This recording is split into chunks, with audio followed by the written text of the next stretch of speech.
what is it? That recording Bunky meets Sonny Stitt or Sonny Stitt meets Bunky Green.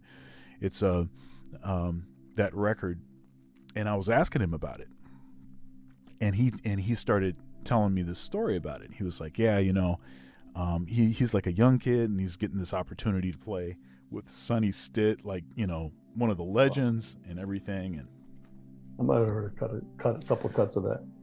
yeah, so he shows up to I've burned that recording up, man. I've listened to it so many times.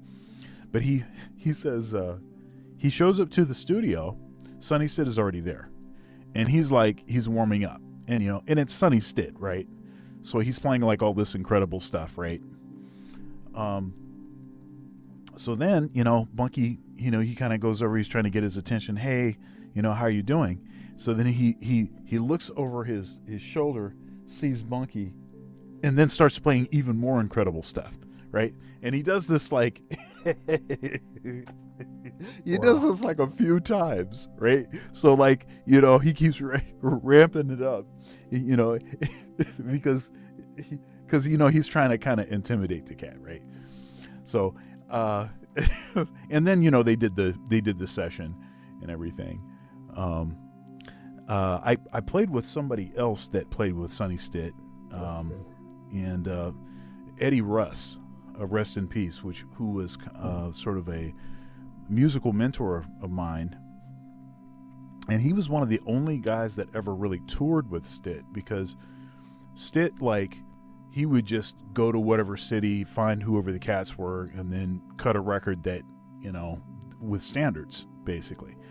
And if you look at folks' discographies, nobody is even close of records in their own name than Sonny Stitt. Sonny Stitt crushes everybody.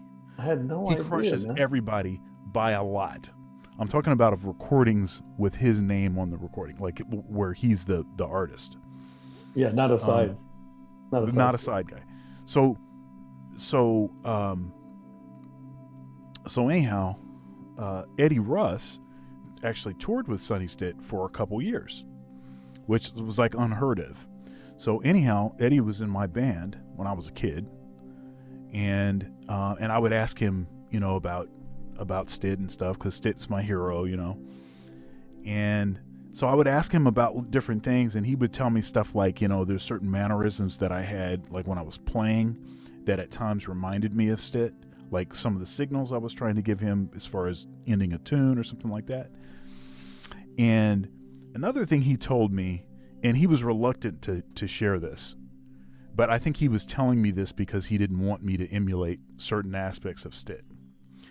He said that in order for Stitt to get up and get going, he had to drink like a glass this tall of gin. Damn. Like in the morning, just to get going. That was his coffee. And yeah, right. And Stitt with and this is quite incredible too. Like the fact that Stitt, you see all these pictures where Stitt's got a cigarette between his fingers, and he's playing, right? And he's playing all this like incredible stuff, and he's got like a cigarette between his fingers. Yeah, that's crazy. Dude, this dude was really an incredible player.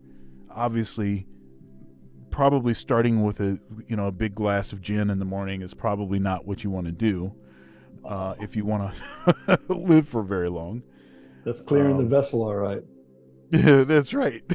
You know what I mean? It's like, woo, I'm awake now. Let's go. Yeah.